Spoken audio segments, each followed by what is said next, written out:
if you've got somebody who doesn't see the value in giving you a great marketing package for your property, then obviously they don't understand the value of that property. It's like if they can't even put forth the effort or the expense on the real estate end to take great photos, to give a great explanation, to list all the true details of the property, then how do you expect them to price it adequately?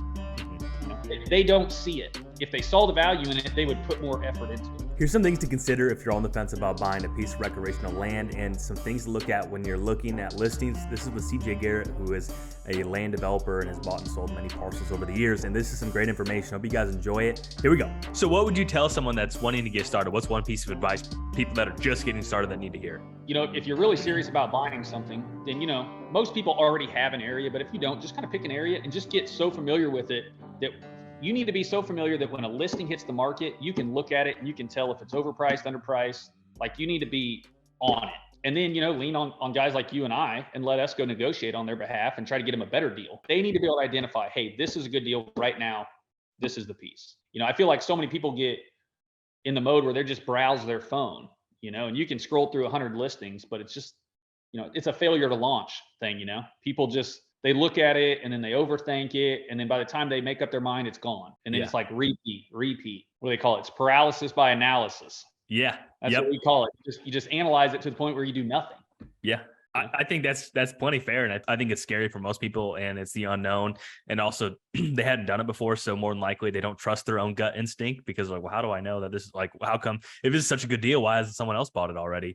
All these different things where, so what would you say to someone like that? Like, if there's all this money out there and people are scooping up all these deals, why is this one still available? What am I overlooking? Or sometimes deals just get overlooked for a long time. Yeah. Well, so look, the 1 acre piece, I bought it when it was on the market for an hour. Mm-hmm. Like it was on a hot sheet on my MLS. It hit my MLS and it hit my email, and I just happened to be looking at the time, and I went and bought it. Flip side of that is my 90 acre piece that I bought. It was on the market 77 days before I bought it. And then I bought it for $30,000 less than what it was listed at. And I think it was listed at $60,000 less than what it was worth. Mm-hmm. Just because it wasn't marketed correctly. When I see those pictures online where they're the car iPhone, like they didn't even open their door, it's like you can see the rearview mirror in it. I love those. They didn't even stop the car. Yeah, those ones instantly. All right, where's this actually at? Look it up and like start the due diligence process from there. That is really good advice, and I've helped people buy those parcels, and I think, and I've looked at those really hard myself, and I would agree that those often are not only the pictures are a poor reflection, but also probably the price. Yeah, no, it is. It's If they can't market it correctly, and this may be overstepping saying this, but like if you've got somebody who doesn't see the value in giving you a great marketing package for your property, then obviously they don't understand the value of that property. Does that make sense? Like if they can't even put forth the effort or the expense on the real estate end to take great photos, to give a great explanation, to list all the true details of the property, then how do you expect them to price it adequately? Mm-hmm. They don't see it. If they saw the value in it, they would put more effort into it. Yeah, absolutely. I agree 100%. And I think that's what, as a buyer, that's what you should be looking for. Anything else as a buyer that you should be looking for? Obviously, mismarketed properties, underpriced properties based off of your own analysis of becoming an expert in an area or talking with an agent that is an expert in the area. Is there any other stories or examples where you found like an oddball deal in a weird way? No, just boots on the ground. I mean, my recommendation to a buyer would be just don't be afraid to go look. Mm-hmm. People line up at our model houses and subdivisions 100 deep every weekend. You know what I mean? So don't like think that it's unusual to go walk a piece of ground. If it's listed, you have a right to do it. So boots on the ground. And the other thing I would say is just buy something. If you have the ability to do it and it feels good and you like it that day, don't fall into the analysis by paralysis thing.